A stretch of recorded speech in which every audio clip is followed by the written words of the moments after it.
Welcome to this lecture. आज हम इस लेक्चर में जानेंगे जॉन डन की पोएम द सनराइजिंग। उसका स्ट्रेंजा वाइज एक्सप्लेनेशन करेंगे। पिछले लेक्चर्स में हमने सनराइजिंग पोएम को पढ़ा था। सनराइजिंग पोएम की समरी को जाना था। इसमें हम स्ट्रेंजा वाइज एक्सप्लेनेशंस को समझेंगे। पोएम के अंतर्गत कुल 30 लाइनें हैं और हर स्टेंजा में 10 लाइनें हैं। इस तरीके से दे आर द 3 स्टेंजास। पूरी कविता में 3 स्टेंजास हैं और हर एक स्टेंजा 10 लाइन का है। तो इसी स्टेंजा को बिजी ओल्ड फूल से लेकर हम द रेज ऑफ टाइम तक की पूरी लाइनों को एक्सप्लेन करेंगे।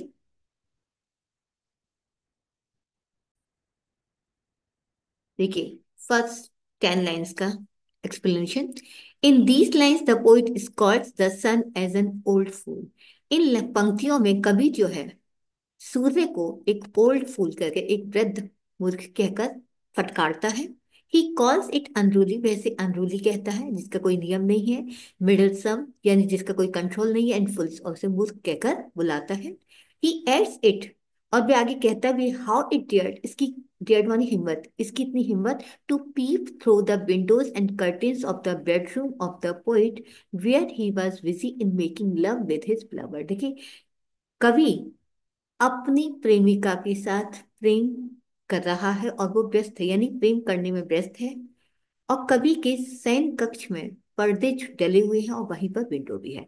तो कहता है कि ये कवि जहां पर अपनी प्रेमिका के साथ प्रेम कर रहा है, वहीं पर सूर्य जो है अपनी रोशनी को, अपनी किरणों को विंडो के जरिए और उसके कमरे के जो पर्दे हैं वहां के जरिए उसको डिस्टर्ब कर रहा है। He tells the sun that the lovers are not guided by the movement of the sun। वह कहता है कि जो सूर्य है वो को बताता है कि जो प्रेमी होते हैं, जो लवर्स होते हैं, वो कभी भी सूर्य की मूवमेंट से गाइडेड नहीं होते, यानी सूर्य की प्रक्रिया का उनके ऊपर कोई असर नहीं होता है। द सन राइजेस टू अवाक द पीपल फ्रॉम स्लीप। सूरज निकलता है तो वो जो सोते हुए जो लोग होते हैं उनको जगाता है, लेकिन कभी अपनी प्रेमिका के साथ है इसलिए उसके ऊपर सूर्य का ये नियम लागू नहीं होता है। But it should not disturb the lovers. वो कहता है कि ठीक है, तुम सोए हुए लोगों को जगाओ, लेकिन तुम प्रेमी को तुम डिस्टर्ब नहीं करनी चाहिए। The poet calls the sun as impudent, vain and hateful person. कभी उसको इम्प्यूटेंट, घमंडी, वेन, बेकार और घृणित व्यक्ति कहकर बुलाता है कि तुम इस तरीके, यानी वो उसे घृणा करता है क्योंकि तुम प्रेमियों को डिस्टर्ब करते हो। तो यानी प्रेम को उसने सर्वोपरि माना है इस कविता में कवि ने।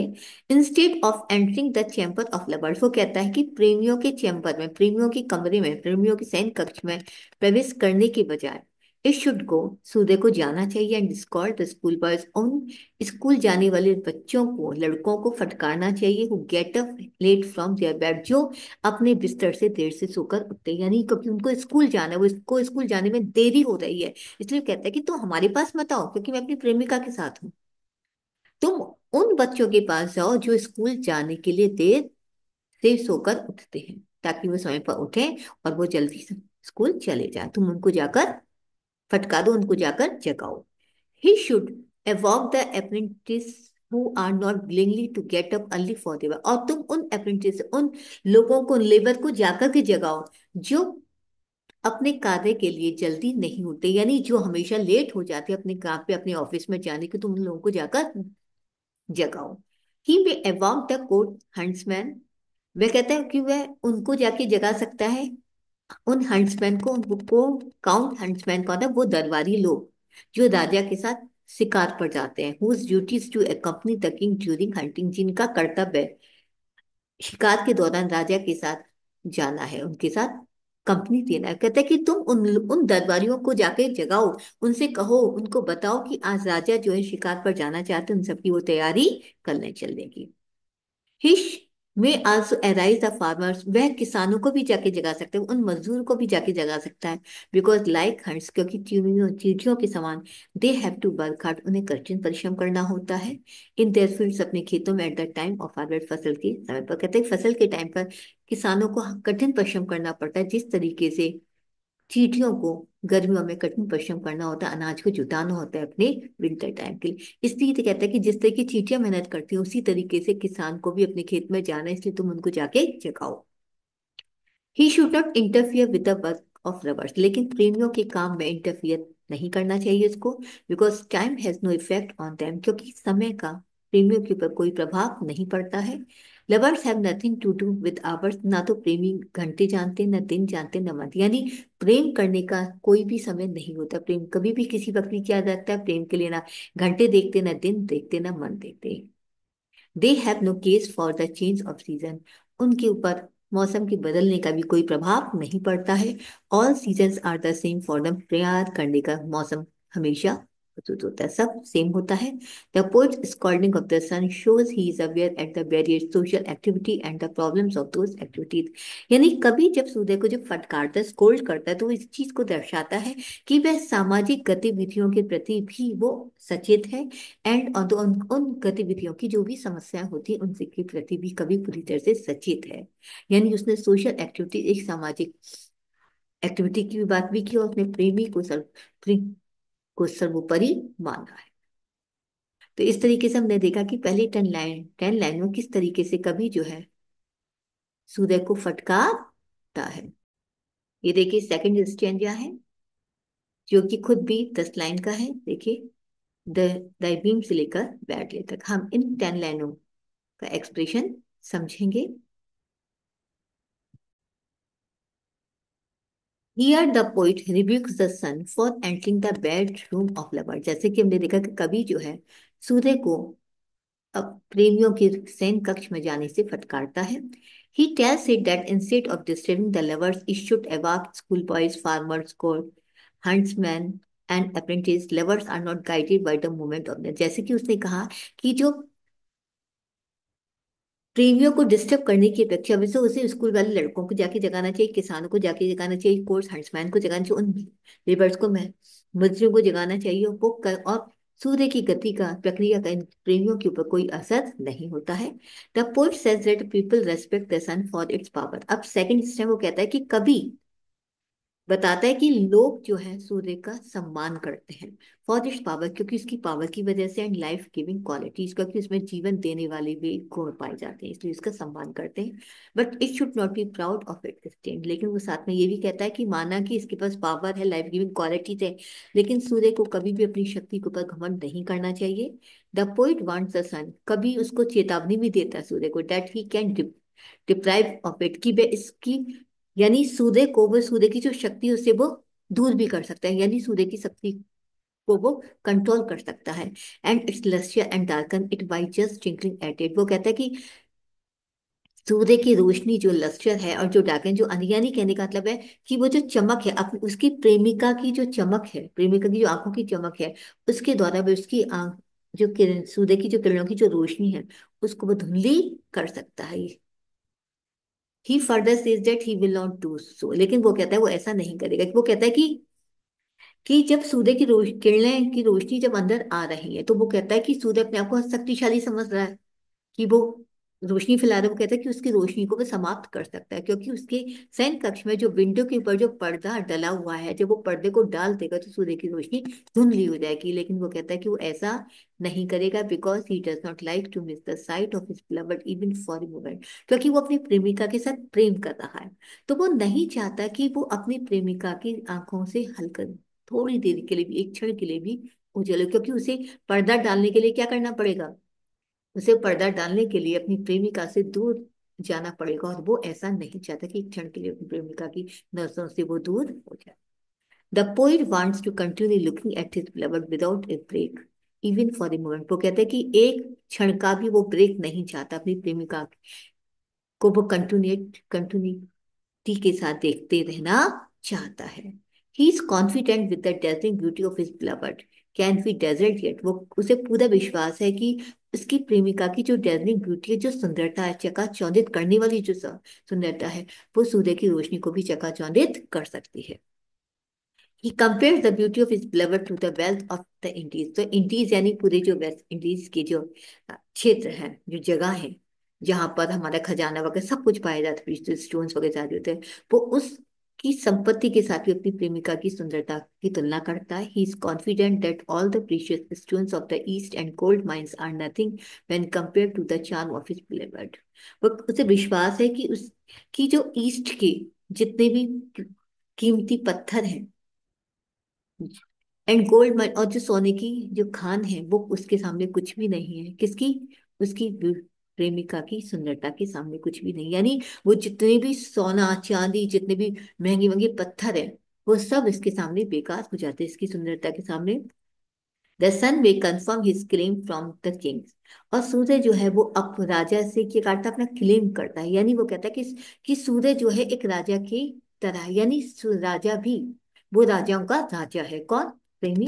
दे will agree that the lover alone is the richest person. वो कहता है कि इसको एग्री भी करते दौरान कि जो प्रेमी होता है वो सबसे ज्यादा धनी व्यक्ति होता है। As he has the most precious gem in the form of his beloved, क्योंकि वो अपनी प्रेमिका की निगाहों में सबसे कीमती ज्वेलरी कहलाता है। सबसे कीमती यानी वो राजाओं का प्रेमी जो है, राजाओं का भी राजा है, और उसके राज्य का जो वेल्थ वो कौन है? उसकी प्रेमिका है। तो वो कहता है कि मुझे कहीं भी जाने की जरूरत नहीं है, क्योंकि मैं राजा का राजा, तुम इस राज तुम और राज मैं उन राजाओं की तरह नहीं हूं। मैं तो राजाओं का भी राजा हूँ, क्योंकि मैं अपनी प्रेमिका के सामने क्या हूँ? उसका किंग हूँ, उसका प्रीशियस। तो इस तरीके से देखा कि किस तरीके से प्रेमी जो है वो अपनी प्रेमिका के नजरों के सामने एक मिनट भी ओझल नहीं होना चाहता है। देखिए लास्ट थर्ड स्टेंजा है, विशाल से किदा स्पीड तक, इसमें भी देखिए 10 लाइन से दे रखी है। तो हम इसका एक्सप्लेनेशन करेंगे। देखिए, the poet here expresses a lover's vexation against sunrise. इस तरीके से हमने देखा कि पूरी कविता में जो कवि है वो सनराइज, सूरज निकलने के प्रति वेक्सेशन, यानी वो प्रेमिका की एक नफरत को दिखा रही है। वो कहता है कि प्रेमी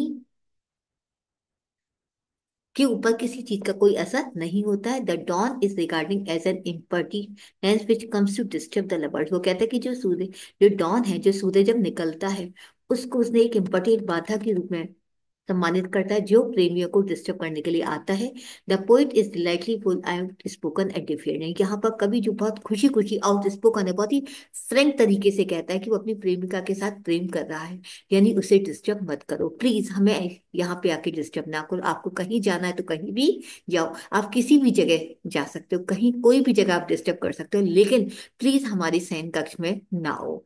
ही रिडिकुलस द सन। इस तरीके से वो उसका व्यंग करता है सूर्य का, एज ए सॉसी पिडेंटिक रैच। उसे एक घमंडी, एक सॉसी मतलब दुष्ट प्राणी कहकर उसे बुलाता है। He calls in question the his right to peep through the windows and curtains of a lover's bedroom. और वह साथ में कहते हैं, प्रश्न भी उठा रहे हैं, तुम्हें किसने अधिकार दे दिया एक प्रेमी के एक शयन कक्ष में तुम उसकी विंडो से झांकने का? तुम्हें किसी ने अधिकार दे दिया है? The lovers believes. प्रेमी विश्वास करता है that his lover represents all state of the world, कि उसकी जो प्रेमिका है वो पूरे संसार के जितने भी राज्य हैं वो उसका राज्य को रिप्रेजेंट करती है। यानी उसकी प्रेमिका राज्यों का राज है। And he being a lover, और प्रेमी होने के नाते स्टैंड्स फॉर द किंग, और वह उसका राजा बन जाता है। There is nothing beyond the two, उन दोनों की और इससे ज्यादा वो कुछ भी नहीं है। All honor which the princes of the world enjoy is mere imitation of the honor that lovers enjoy। कहते हैं जितने भी सम्मान होता है, जैसे कि जो संसार के राजा राजकुमार होते हैं, वो केवल एक सम्मान का नकल है। लेकिन जो प्रेमी है वो हकीकत में राजा जैसी जिंदगी को एंजॉय करते हैं, क्योंकि वो अपनी प्रेमिका की निगाहों में राजा होते हैं। बल्कि जितने और जो राजा हैं वो केवल जगह के, प्लेस के राजा कहलाते हैं, अपने किंगडम के राजा कहलाते हैं। जबकि प्रेमी जो होता है वो अपनी प्रेमिका की निगाहों में राजा होता है, जो सबसे बड़ी चीज होती है, जो कि सर्वोपरि है। The wealth of the Kings is not the real. राजाओं की जो संपत्ति होती है वो रियल नहीं होती, वास्तविक नहीं होती, बट सिंपल बेस मेटल, केवल एक बेस मेटल होता है, सामान होता है। His beloved is his real wealth. जबकि उसकी जो रियल संपत्ति कौन है? उसकी प्रेमिका है, और उसी प्रेमिका का वो राजा है।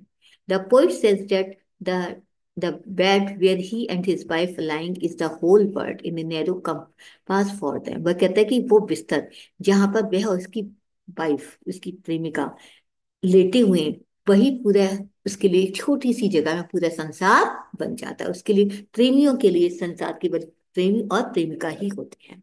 दे आर वेरी हैप्पी, वो बहुत खुश हैं। The sun is not half as happy as the lover था। वो कहता है कि सूर्य आधा इंच भी खुश नहीं है जितने की प्रेमी। कहते हैं प्रेमी जितने ज्यादा खुश होते हैं, सूर्य उससे आधे इंच भी खुश नहीं होता है। The poet says that the bed chamber of the lovers is the world contracted with in the four wall.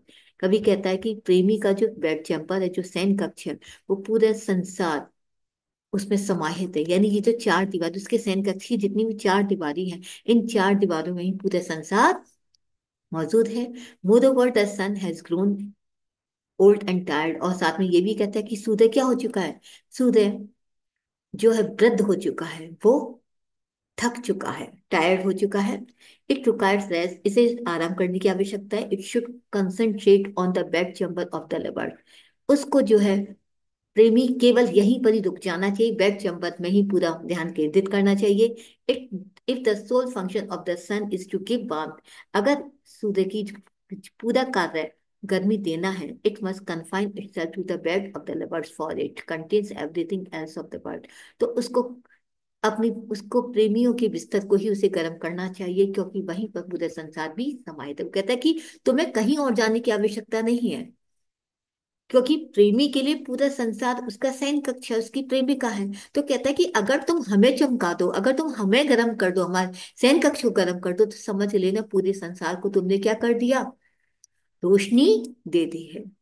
It grants repose to the sutures and the richest gems of the earth. और वह कहता है कि ये एक grant, एक मधुर and the richest, सबसे अमीर यानी पृथ्वी का सबसे गहन जो, सबसे अमीर जो जेम है, यानी जो रत्न है, वो केवल कौन है, डेट इज बिलव्ड, वो केवल उसकी प्रेमिका है।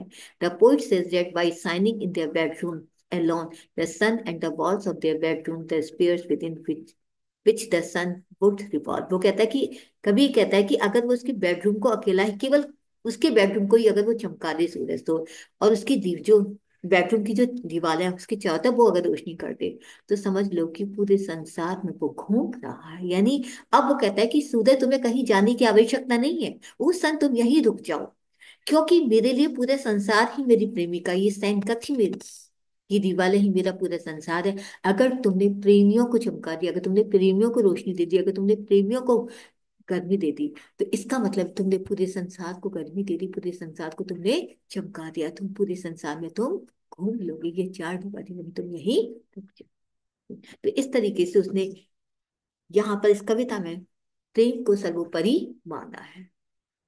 और एक बहुत नए तरीके की पोइम है कि किस तरीके उसने प्रकृति के परे भी प्रेम को मान लिया है।